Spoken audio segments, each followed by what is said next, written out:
Jannik Sinner came into the 2023 World Tour Finals with an 0-3 lifetime head-to-head record against Novak Djokovic. Sinner was able to beat Djokovic for the first time ever in the ATP Nitto Finals round robin. Let's look at the top 4 reasons why Sinner was able to beat Djokovic in this match. This I know. What's going on, guys? Jason Frausto for TennisUnleashed.net.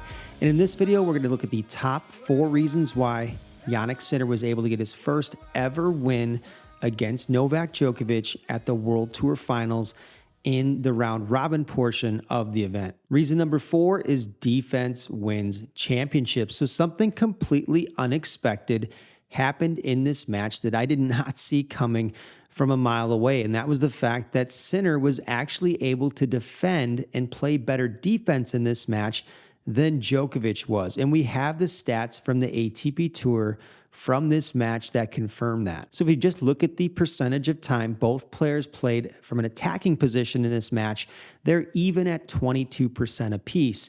They spent their time in neutral rallies 56% of the time.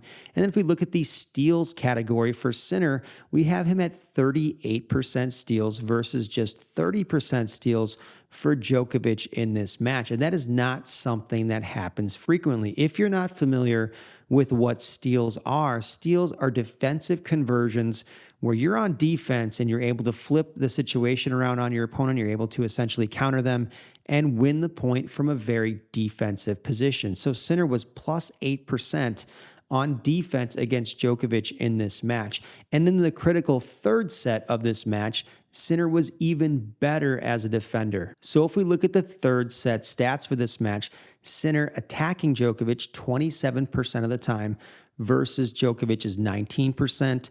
They were in neutral rallies 54% of the time. And if we look at Sinner's steal conversions in the third set, it's literally off the charts. He's at 44% in converting steals against Novak in the third set, with Djokovic rising up to 32%. So Novak was a little bit better defensively in the third set than he was for the entirety of the match, but Sinner was off the charts at 44%. 44% is a number we very rarely see from any player, but it's extremely rare to see it against Djokovic himself. And reason number 3 that Sinner was able to beat Djokovic in this match is a combination of his offense and defense. We just talked about how good Sinner was in this match defensively, beating Djokovic with 38% steal score versus Djokovic's 30%. But not only was he good defensively, he was also really good with aggression. He didn't just beat Novak defensively, he also beat him offensively. And if we just look at the stats from this match again, we can see that the numbers don't lie in this situation. Sinner's average forehand mile per hour speed in this match was 77 miles an hour compared to Novak's 74. On the backhand side, he was also hitting bigger than Novak was off the ground.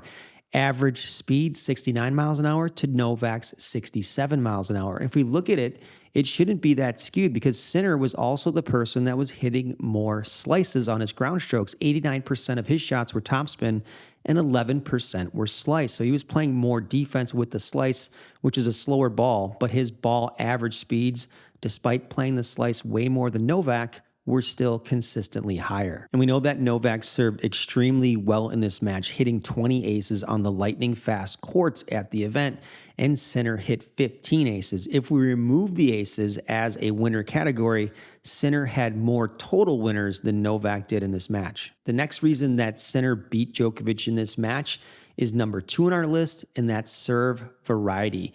In this match, if we look at the serve percentages of Djokovic's first serve, and he served lights out. But one thing Djokovic avoided doing in this match is he did not serve to Sinner's body in this match at all. And we know Sinner is a very tall and lanky player, and sometimes his movement can be a little bit suspect. So when you're serving against somebody who's really tall, sometimes occasionally serving to the body, even if it's 5 to 10% of your first serves, can be a very effective tactic to jam them. But Djokovic neglected to serve to Sinner's body at all in this match. He served 0 times on the first serve to Jannik's body, and I believe that lack of variety cost him a little bit in the third set when he became a little bit too predictable with that serve. And if we look at Jannik's serve numbers, right, we can see on the ad side, he served 6% to Djokovic's body.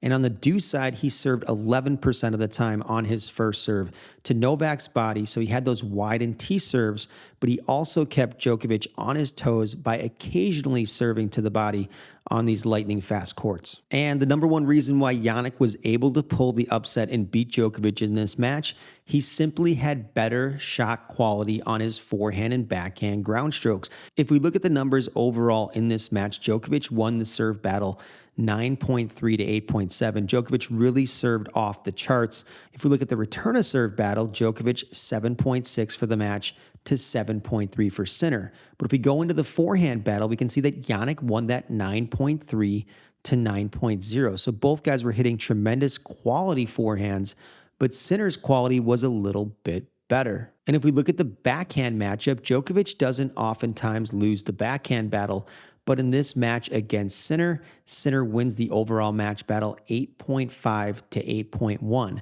But in the third set in particular, we talked about how good Sinner's defense was in the third set and his steal conversions being 44%.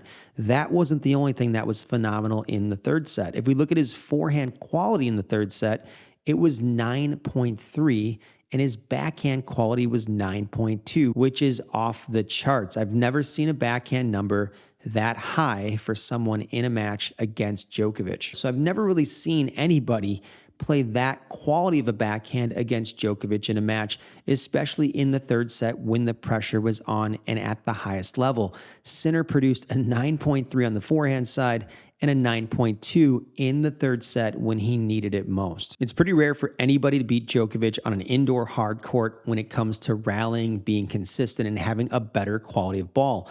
But if we look at the rally length numbers, it further confirms that Sinner was better as the rallies got longer. So 1 to 4 shot points in this match were 63% of the points played, with Djokovic winning 73 points to Sinner's 64. 5 to 8 shot points were 23% of the points played, with Sinner winning 25 points to Djokovic's 23 points.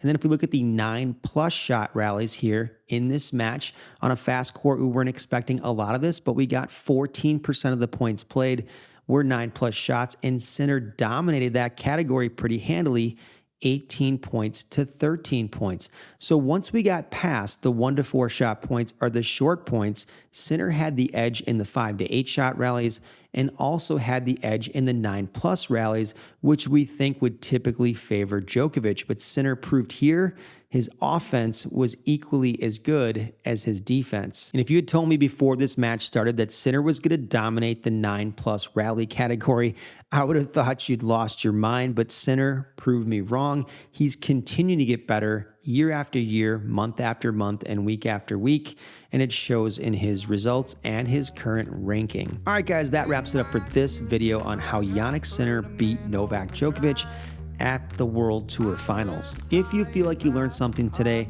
or found this content helpful in any capacity, make sure you hit that like and subscribe button and share your comments and thoughts below. I'm Jason Frausto for TennisUnleashed.net. I'll see you next time.